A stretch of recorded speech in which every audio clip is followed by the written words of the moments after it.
A normal day turned into a horrifying crime scene. The morning began like any other in the quiet town of Riverbrook. A pale winter sun hung low over the narrow streets, casting long shadows across neat lawns and identical houses. The town had always been proud of its routine, predictable, peaceful, almost boring. People here liked it that way. Nothing unexpected ever happened in Riverbrook. Or at least, that's what everyone believed. At exactly 6:42 a.m., Emma Carter's alarm clock buzzed softly on her bedside table. She reached out, silenced it, and lay still for a moment, staring at the ceiling. Monday. Another workday. Another normal morning. Emma was 32 years old, a records clerk at the Riverbrook Municipal Office. Her life was built on structure, same wake-up time, same breakfast, same route to work. She found comfort in repetition. It gave her the illusion of control.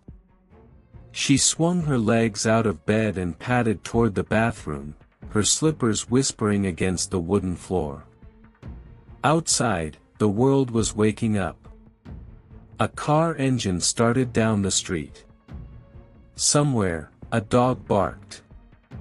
Nothing felt wrong. In the kitchen, Emma brewed her coffee and stood by the window, watching her neighbor, Mr. Holloway, shovel snow from his driveway. He waved. She waved back. Normal. At 7:30 a.m., Emma locked her front door and stepped outside, pulling her coat tight against the cold. She walked the familiar path toward her car, unaware that this was the last ordinary moment she would experience for a very long time. Across town, Detective Daniel Reeves was also starting his day. Reeves had been with the Riverbrook Police Department for 15 years, long enough to know every street, every family name, every minor scandal. Serious crimes were rare here. The biggest case he'd handled in the past year was a pharmacy break-in. He poured himself stale coffee at the station and skimmed through overnight reports. Noise complaint. Stray cat. Nothing else. He sighed. Quiet days. Made him uneasy. They always did. At 8:11 a.m., the call came in. Dispatch to all units. Possible disturbance reported at 114 Maple Drive. Caller states front door open, no response inside. Maple Drive. Reeves froze for half a second. He knew that address. Emma Carter's house. Emma never made it to work.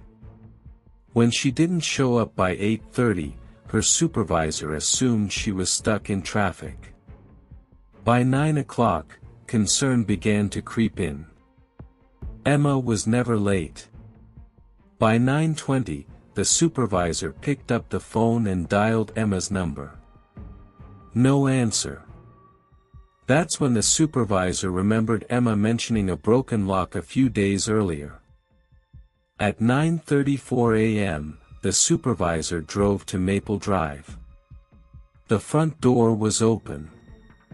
Detective Reeves arrived at the scene at 9:46 a.m. Yellow tape fluttered in the cold wind as officers secured the perimeter. A small crowd had already gathered, neighbors whispering, eyes wide with curiosity and fear. Reeves ducked under the tape and stepped inside the house. The smell hit him first. It wasn't immediately identifiable, but it was wrong. A heavy, metallic tang mixed with something sweet and rotten. The living room looked untouched. Couch cushions neatly arranged. Family photos aligned perfectly on the wall. No sign of forced entry. Then he saw the kitchen. The coffee mug lay shattered on the floor. And beyond it, sprawled near the kitchen table, was Emma Carter. She was lying on her side, eyes open, staring at nothing. Her face was frozen in an expression Reeves had seen too many times before: shock, confusion, terror. Blood pooled beneath her, dark against the white tiles. A normal morning had ended in violence. The house was sealed as a crime scene within minutes. Forensics moved carefully, photographing every inch, collecting fibers, lifting fingerprints. Reeves stood back, observing. Something about the scene bothered him. There were no signs of a struggle. No overturned furniture. No defensive wounds visible at first glance. This wasn't random. This was personal. Reeves walked slowly through the house, his eyes trained on details most people would miss. A chair slightly out of place. A clock stopped at 7:48 a.m. Time of death, roughly estimated. Emma had been attacked less than 20 minutes after leaving her bedroom. Someone had been waiting. Outside, the mood in Riverbrook shifted. News spread faster than the police could contain it. By noon, social media was buzzing with rumors. A murder? In Riverbrook? Parents pulled their children out of school early.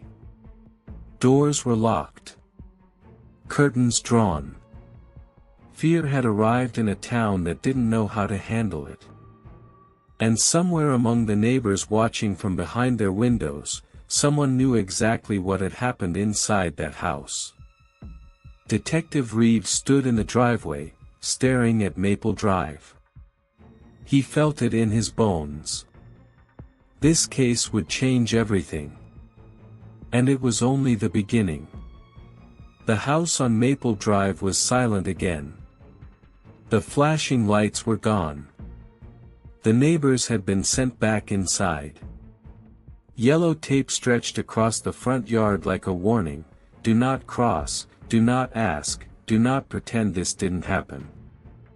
Inside, Emma Carter's body had been carefully placed into a black zippered bag and carried out by the coroner's team.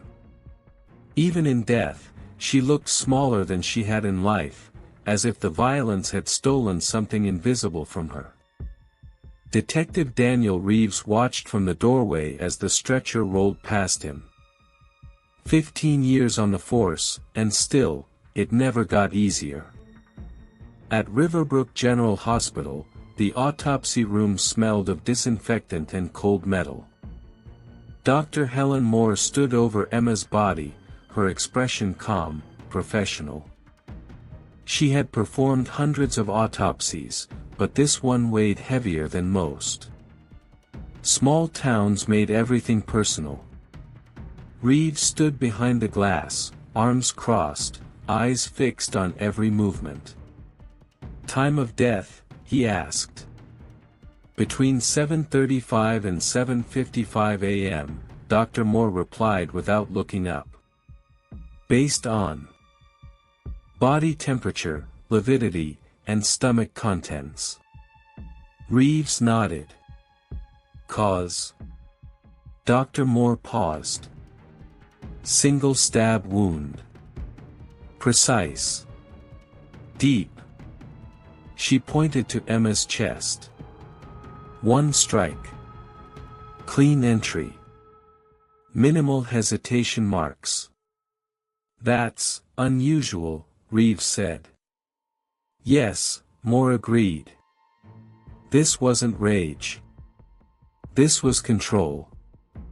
Back at the station, the case board began to fill. Photos of the crime scene. Emma's smiling ID photo. A timeline scribbled in black marker. 7:30 a.m. Emma leaves bedroom. 7:48 a.m. Clock stops. 8:11 a.m. Disturbance call. Reeves stared at the board, his mind replaying the scene over and over. No forced entry. No signs of struggle. One clean stab. Whoever killed Emma Carter knew her routine. And she probably knew them. The first interviews began that afternoon. Mr. Holloway, the neighbor who waved at Emma that morning, sat nervously in the interrogation room. "I saw her like always," he said, wringing his hands. "She waved. Got into her car. That's it." "What time?" Reeves asked.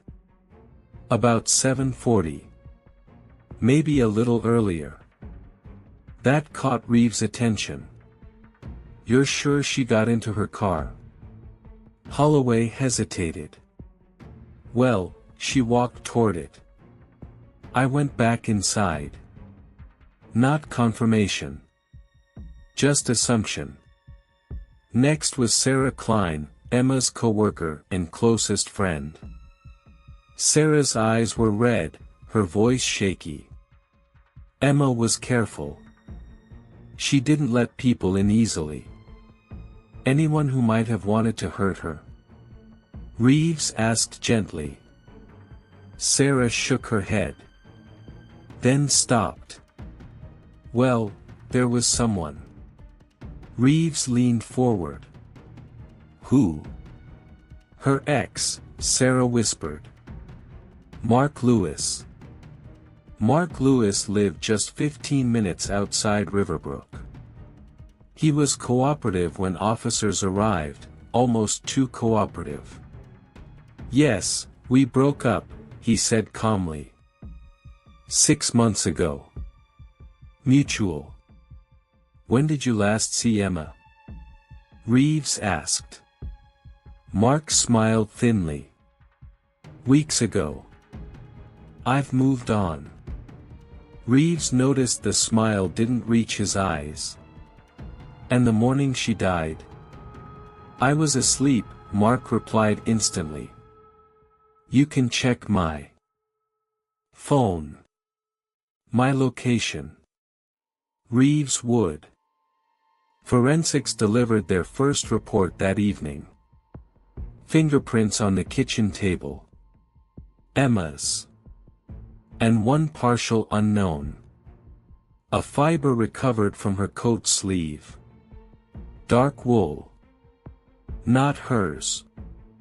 Reeves felt the case tightening, not closing, but narrowing. The killer had been close enough to touch her.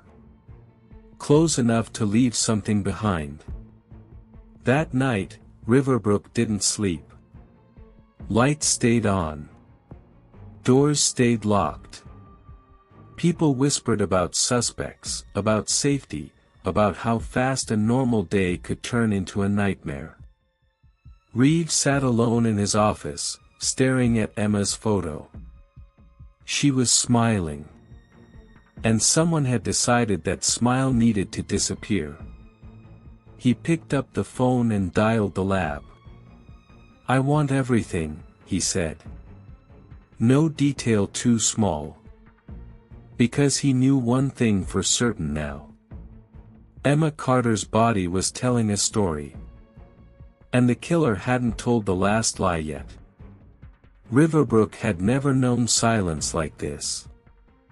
Not the peaceful quiet of early mornings or snow-covered nights, but a heavy, watchful stillness that settled into every street and home. Conversations dropped to whispers. Curtains stayed half-closed. People listened for footsteps that weren't there and stared too long at neighbors they had trusted for years. Detective Daniel Reeves felt at the moment he stepped out of his car. Fear had a sound. And Riverbrook was humming with it. The third day after Emma Carter's murder began with rain. It fell steadily, washing away the last traces of chalk outlines and tire marks near Maple Drive, as if the town itself wanted to erase what had happened. But Reeves knew better. You could wash streets. You couldn't wash memory. Inside the police station, the case board had grown crowded. Photos overlapped. Strings crossed each other like veins.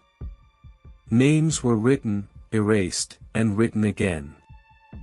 Reeves stood before it with a coffee he hadn't touched, staring at one word circled twice in red. Witnesses. Too many. And somehow, not enough. The first call came in at 9:12 a.m. A woman named Linda Foster, who lived 2 houses down from Emma, had finally decided to talk. She was nervous, Linda said over the phone. Emma. That morning. I didn't think much of it then, but now. I can't stop thinking about it. Reeves grabbed his coat.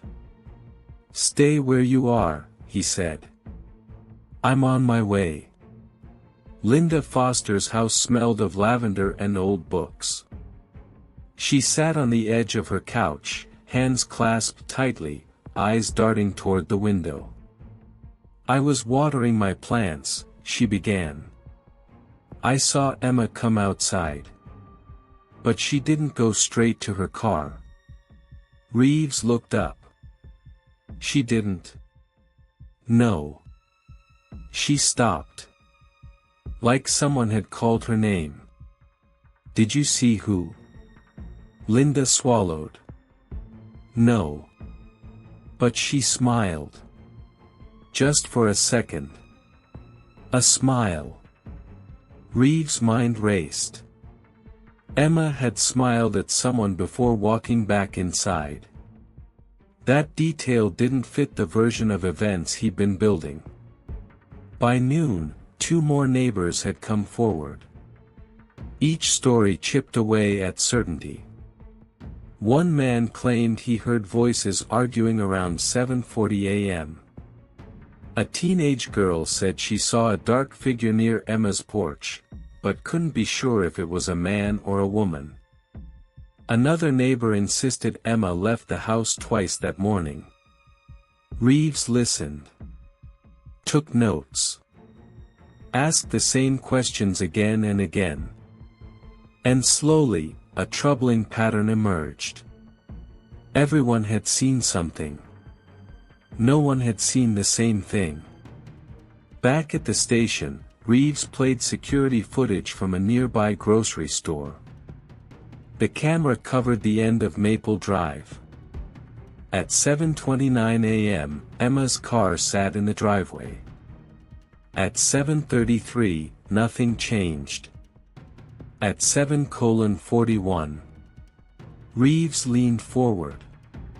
A figure crossed the edge of the frame. Tall. Dark coat. Hood up. The face was hidden.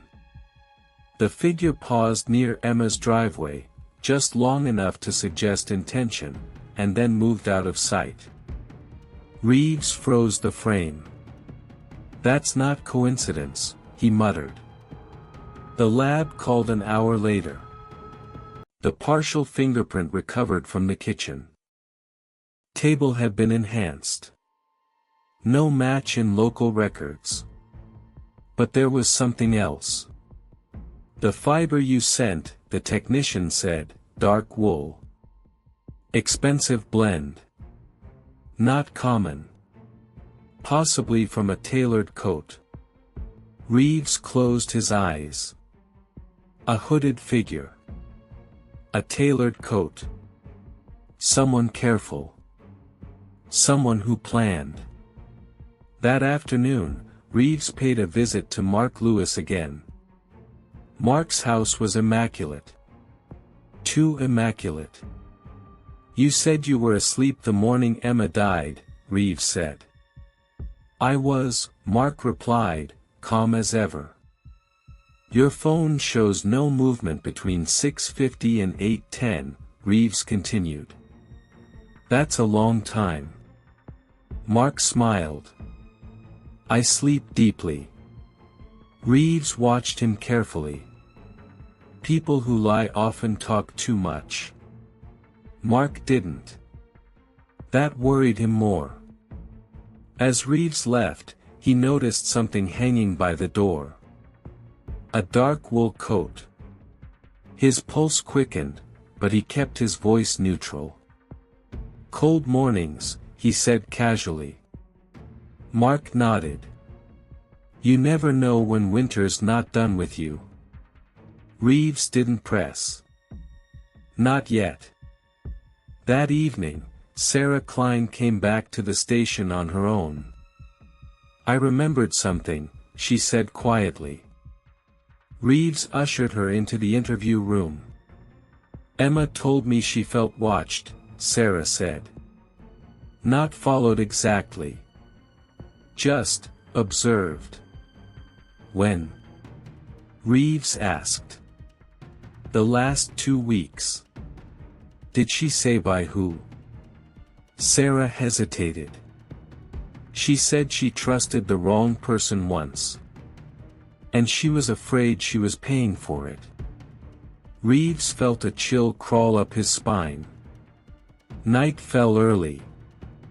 Rain turned to mist. Reeves sat alone in his office, listening to the building settle around him. He replayed the footage. Reread the statements. Studied the timelines. One thing became clear. The killer hadn't rushed. They'd blended into the morning. Just another figure on a quiet street. At 11:47 p.m., his phone buzzed. A text from an unknown number. "You're asking the wrong questions." Reeves stared at the screen. Then another message arrived. "She invited me in." The room felt suddenly too small. Someone out there was watching him now. And they wanted him to know it. Reeves locked the phone, stood up, and walked to the caseboard. He erased one name. Circled another. The investigation had just turned personal. And the person who killed Emma Carter wasn't finished yet. The media arrived before the truth did. By the 4th morning after Emma Carter's murder, Riverbrook was no longer just a quiet town shaken by violence, it was a headline. News vans lined the streets near the police station. Cameras waited like predators, lenses pointed at every officer who stepped outside. Detective Daniel Reeves ignored them as best he could. He had learned long ago that the louder the noise outside, the easier it was to miss the real danger inside. Inside the station, the pressure was crushing. The mayor wanted answers. The town council wanted reassurance. Parents wanted arrests. And the media wanted a face. Someone to blame. Reeves stood in the briefing room as Captain Morris paced back and forth. "We need progress," Morris said sharply. "People are scared. We can't tell them we're working on it forever." Reeves didn't respond. He was staring at the photo still pinned at the center of the board. Emma Carter. At 10:18 a.m., the lab called again. The partial fingerprint, still no match. But the fiber? A breakthrough. "It's from a high-end men's coat," the technician explained. "Limited brand. Expensive. Sold mostly in urban boutiques." Reeves felt a tightening in his chest. Riverbrook didn't have boutiques like that. Which meant the killer either traveled, or pretended to belong. Despite the lack of solid proof, one name was gaining momentum. Mark Lewis. Emma's ex. The town knew his face now. His photo had already appeared online, shared with speculation disguised as concern. Jealous ex-boyfriend. History of arguments. Lives nearby. It fit the story people wanted. Too neatly. Reeves visited Mark again that afternoon, this time with backup. Mark opened the door slowly, eyes flicking to the officers behind Reeves. "I was wondering when you'd come back," he said. Reeves stepped inside. "Where were you between 7:30 and 8 a.m. the day Emma died?" "I told you," Mark replied evenly. "At home." "Alone?" "Yes." Reeves nodded. "Then you won't mind us taking another look?" Mark hesitated. Just a second too long. They found nothing. No blood. No weapon. No damaged clothing. The dark wool coat by the door. Clean. Professionally pressed. Too clean. Reeves felt frustration rise, but he buried it. Killer or not, Mark was hiding something. The problem was, so was someone else. That evening, the station received an anonymous tip. A caller claimed Mark Lewis had been seen arguing with Emma weeks earlier. The voice was distorted. The number untraceable. Within hours, Mark was brought in. The interrogation room filled with tension. "Did you kill Emma Carter?" Reeves asked directly. Mark met his gaze. "No." "Did you go to her house that morning?" "No." "Did she invite you in?" Mark stiffened. Reeves noticed. "That's interesting," Reeves said quietly. "You reacted to that." Mark's jaw tightened. "She didn't invite me." "She wouldn't have." Outside the room, reporters were already speculating. A suspect. An arrest coming. Reeves felt the trap closing, not around the killer, but around the investigation itself. Late that night, Reeves returned home exhausted. He poured himself a drink he didn't want and stared at his phone. The message from the unknown number still haunted him. "She invited me in." Mark had reacted. But had he sent it? At 1:06 a.m., another message arrived. "You arrested the wrong man." Reeves' blood ran cold. Another followed. "He loved her. I used her." Reeves stood up so fast his chair hit the floor. The killer wasn't just watching anymore. They were directing. The next morning, Mark Lewis was officially named a person of interest. The town exhaled. Someone had a face. But Reeves knew the truth. This wasn't justice. It was distraction. And while Riverbrook focused on the wrong man, the real killer was still free, walking the same streets, watching the same news, waiting for the next move. Reeves returned to the case board and wrote one word beneath Emma's photo. Manipulation. Because this crime was never just about murder. It was about control. The town believed the case was moving forward. An ex-boyfriend named. A motive everyone understood. A story simple enough to sleep with. But Detective Daniel Reeves hadn't slept. Not really. Because the lies were too clean. And Emma Carter, quiet, careful Emma, had left behind something no one was looking at closely enough. Her past.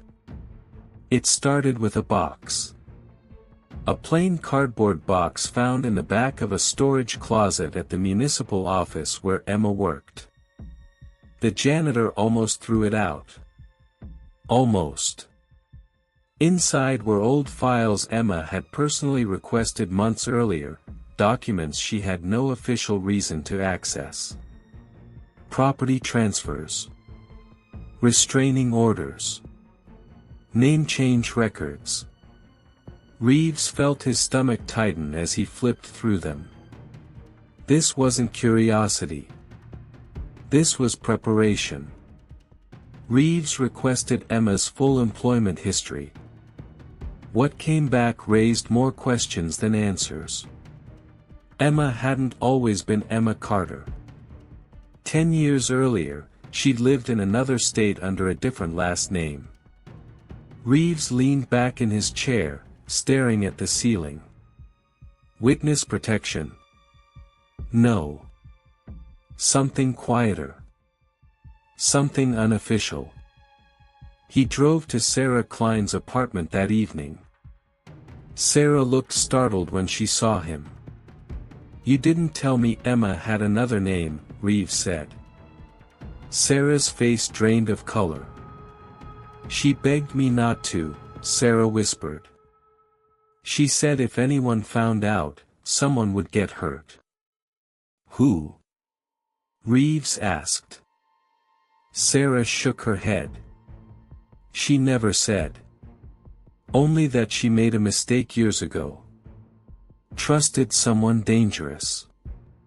The old name led Reeves to a closed case. A financial fraud investigation. Reeves felt the pieces slide into place. Emma hadn't been hiding from a jealous ex.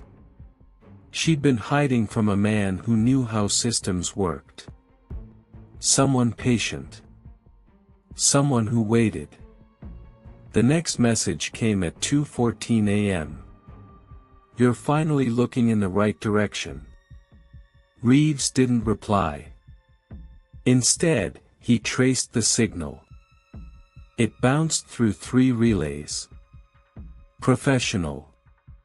Mark Lewis was released the next day. No charges. Public anger flared. Reeves took the heat. He didn't care. He had something better. A new name. The man from the old case was called Thomas Hale. He had money. Influence. No criminal record. And a reputation for making problems disappear. Including people. Reeves stood in Emma's empty house that night. He opened her laptop, finally unlocked with a warrant. Inside was a folder labeled, "If something happens." Reeves' breath caught. Inside were emails. Dates. A photo of a man in a dark wool coat. And a single sentence typed in shaky hands. "He found me." Outside, a car passed slowly. Too slowly. Reeves looked up. The headlights paused. Then moved on. Emma hadn't been paranoid. She'd been hunted. And now the hunter knew Reeves was closing in. The game had changed again. Detective Daniel Reeves knew the moment he walked into the station that the air had changed. It wasn't just tension. It was resistance. Conversations stopped when he passed. Phones were lowered. Eyes followed him, not with trust, but with caution. In a town desperate for closure, Reeves had taken away the comfort of a simple villain and replaced it with something far more frightening. A powerful one. Captain Morris called him into his office before Reeves could even put his coat down. "You're off the Hale angle," Morris said flatly. Reeves didn't sit. "On whose order?" Morris exhaled. "Above mine." Reeves felt the weight of it settle in his chest. Thomas Hale wasn't just another suspect. He was protected. Within hours, the pressure escalated. Reeves' access to certain files was restricted. His request for Hale's financial records was denied. And then came the suspension. Administrative. Temporary. Officially, it was about procedure. Unofficially, it was about silence. Reeves packed up his desk under the quiet stares of his colleagues. Sarah Klein watched from the hallway, her hands trembling. "They're trying to stop you," she whispered. "They already have," Reeves replied. "That's why I can't stop now." That night, Reeves worked from home. Off the record. He spread Emma's documents across his kitchen table and began mapping connections, shell companies, property transfers, legal loopholes. Thomas Hale wasn't just hiding. He was laundering his past. At 11:38 p.m., Reeves' power went out. The house fell into darkness.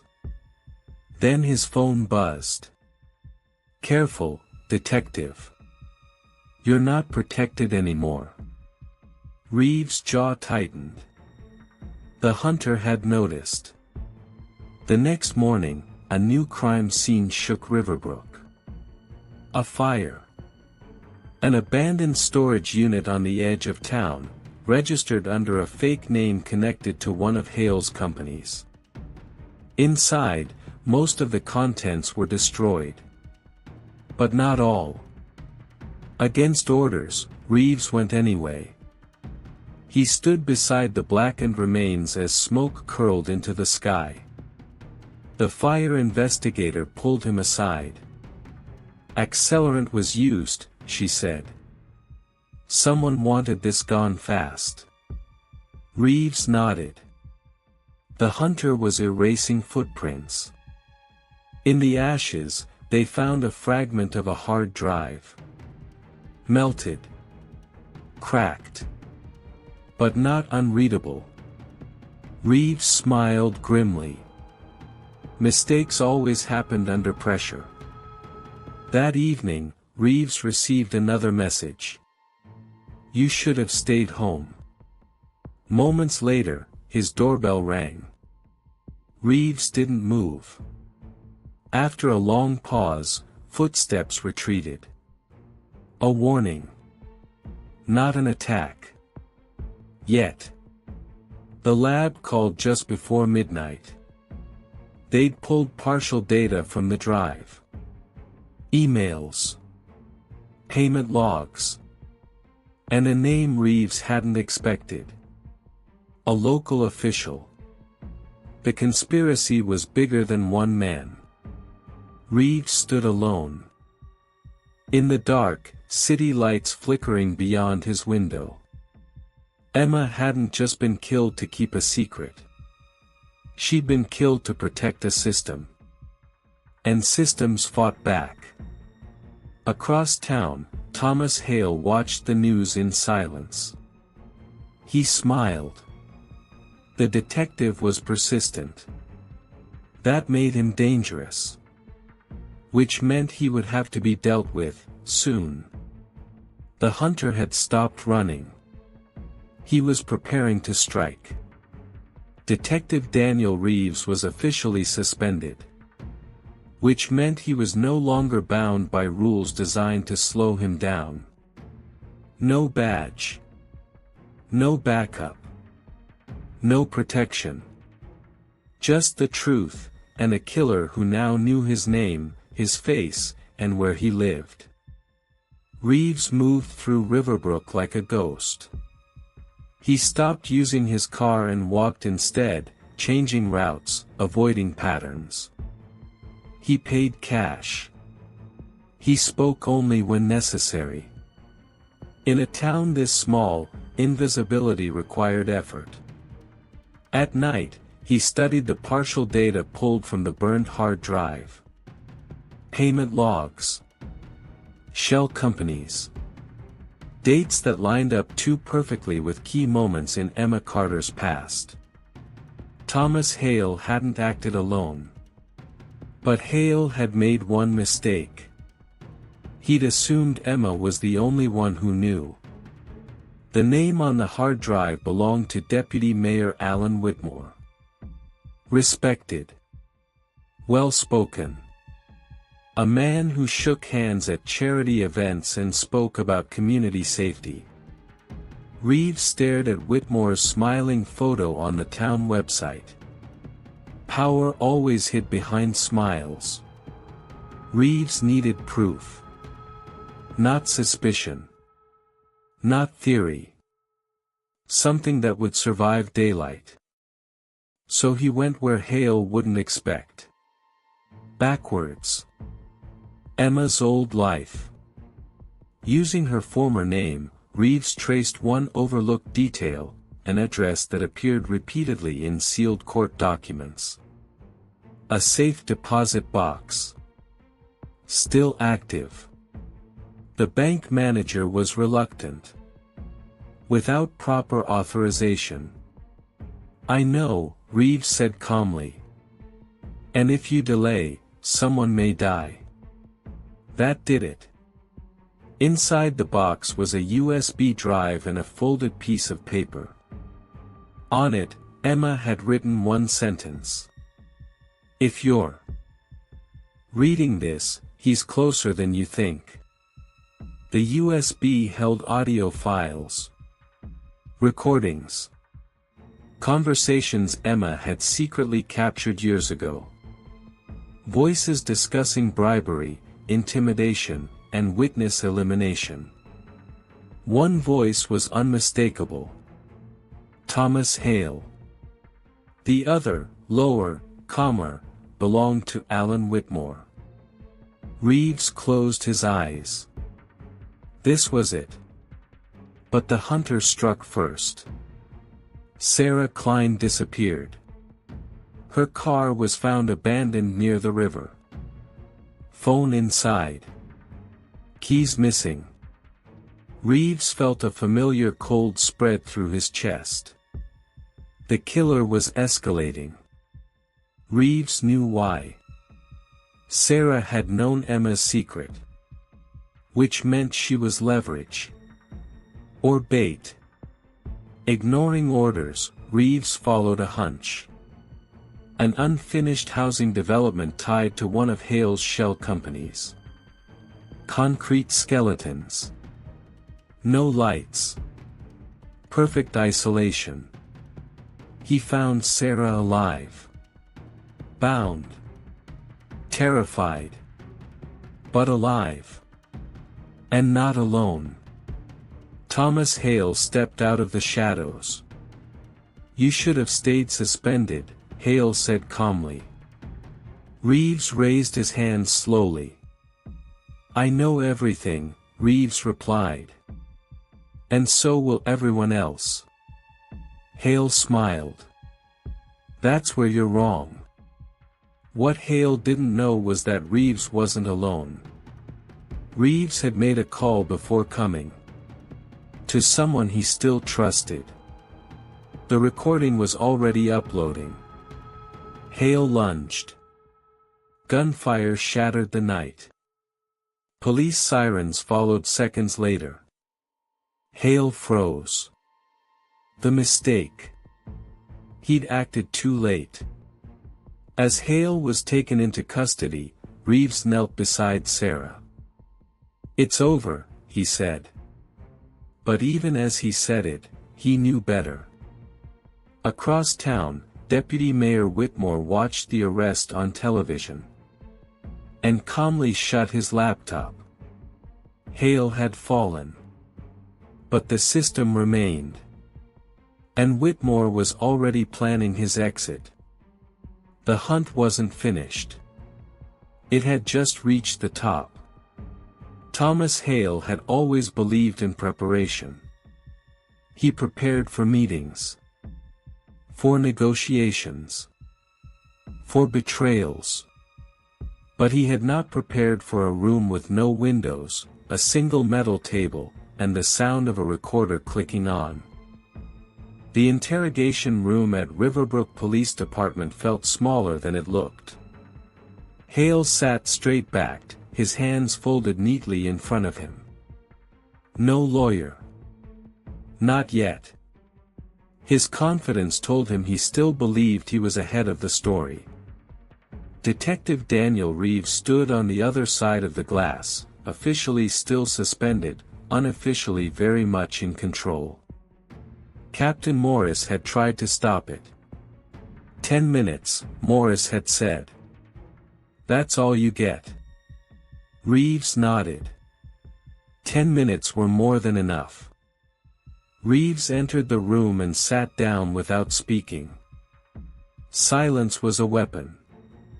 Hale smiled first. "Congratulations," he said. "You caught me trespassing." Reeves placed the USB drive on the table. "Recognize this?" Hale's eyes flicked to it for less than a second. But that was enough. Reeves pressed play. Hale's own voice filled the room. Discussing payments. Discussing pressure.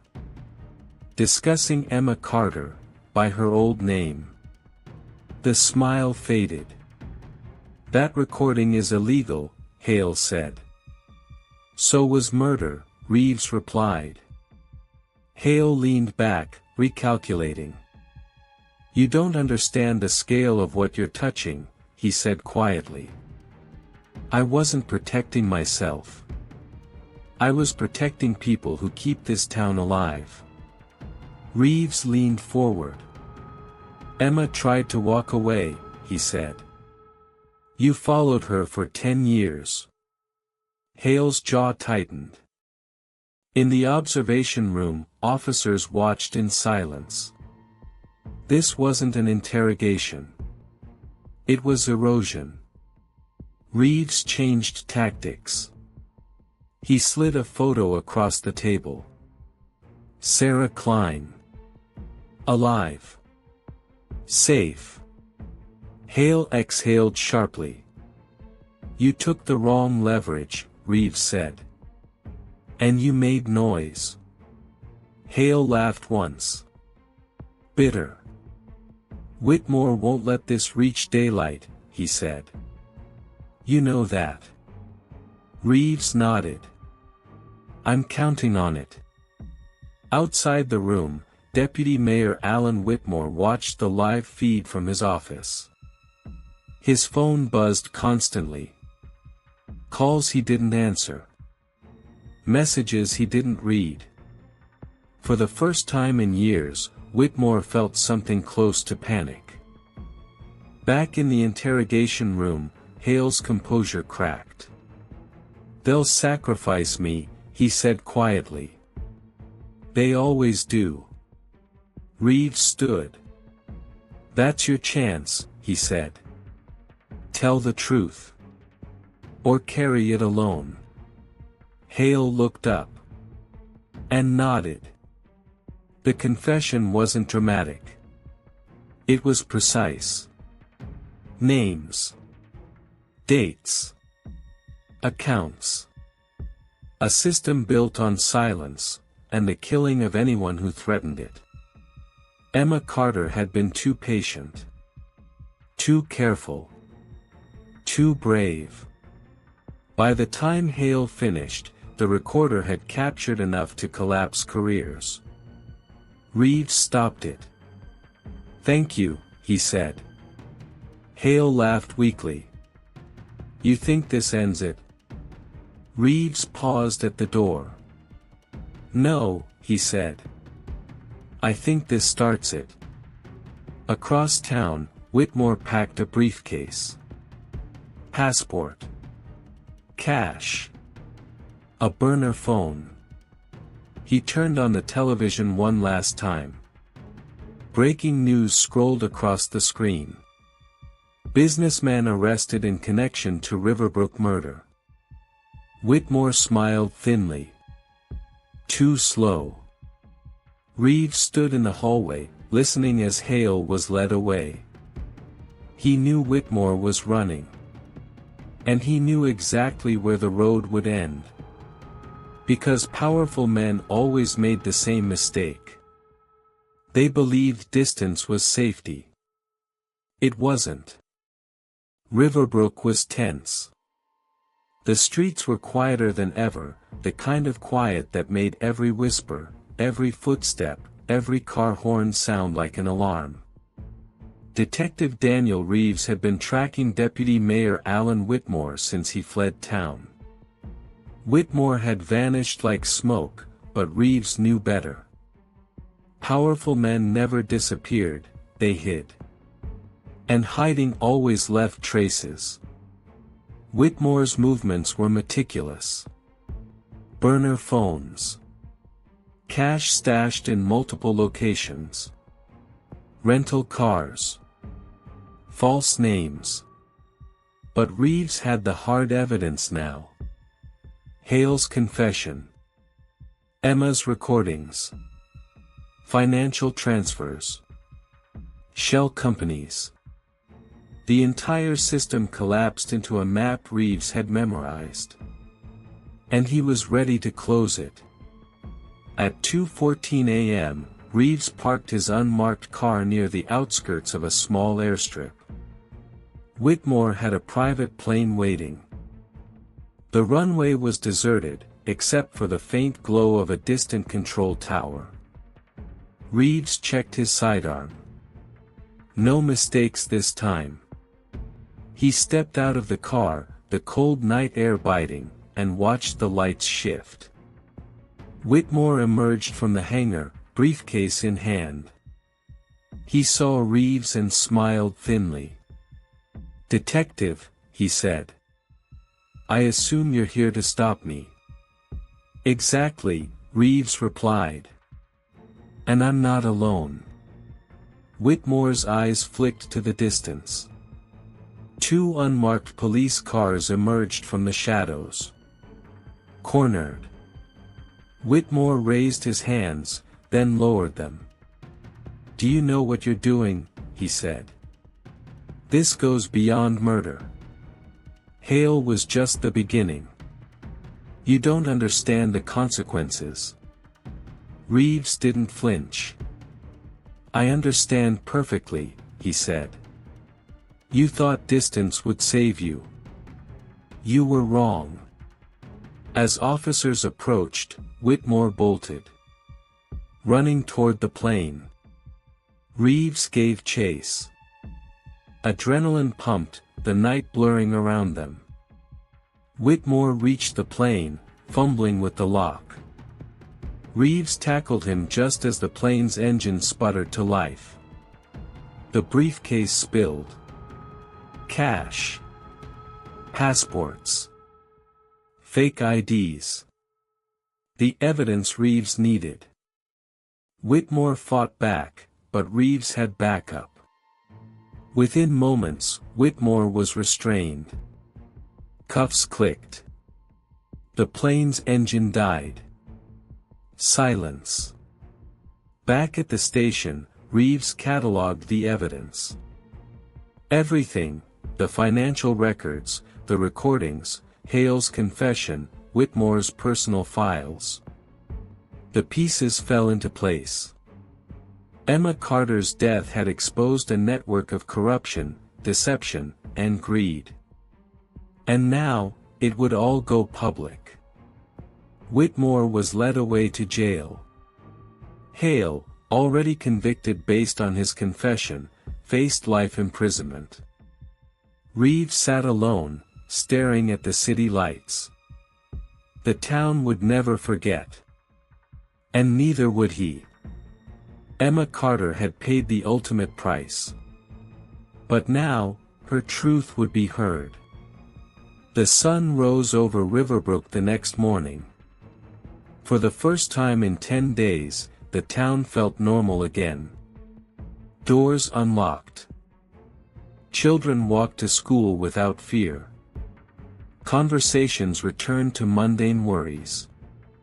Reeves walked through the streets, unnoticed, blending in.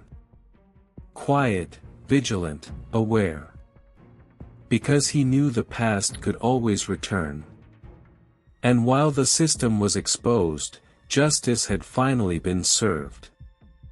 But the echoes of a normal day turned into a horrifying crime scene would never leave Riverbrook. The aftermath of the Riverbrook case was quiet, almost unnervingly so. Detective Daniel Reeves walked through the streets, the sun low on the horizon, casting long shadows over the familiar houses. The town had survived, but it would never forget Emma Carter. Whitmore and Hale were both in custody. Whitmore's trial was set to expose years of corruption, bribery, and cover-ups. Hale had confessed fully, his manipulations documented in public. The people of Riverbrook, for the first time in weeks, could breathe. Reeves returned to Emma's house one last time. He walked through the empty rooms, memories of the morning she died haunting him.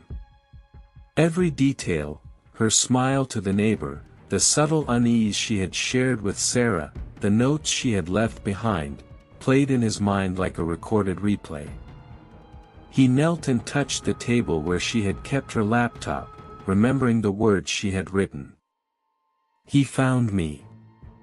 In the station, Reeves filed the final report. Every piece of evidence meticulously catalogued. Every connection explained. The press waited, hungry for sound bites, for closure, for someone to blame and forget. Reeves ignored them. The story wasn't just a headline. It was a life lost, a system exposed, and a town forced to face its own shadows. Sarah Klein had returned home safely. She met Reeves outside the station. Silent gratitude passed between them. "We did what we could," Reeves said quietly. Sarah nodded. Emma would be proud. Months passed.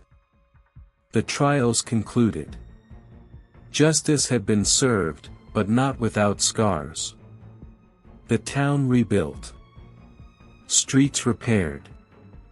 Windows cleaned. But behind every ordinary house, behind every familiar smile, the memory lingered. A normal day had turned into a horrifying crime scene. And the lessons of it, vigilance, courage, truth, would remain.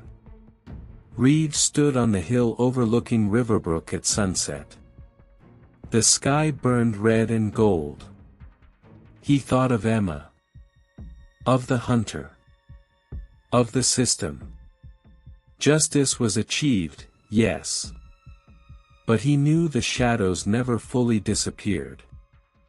And while the town slept peacefully that night, Detective Daniel Reeves stayed awake in his own way, watching, remembering, ready. Because some crimes change more than lives. They change the way people live. And some normal days never truly return.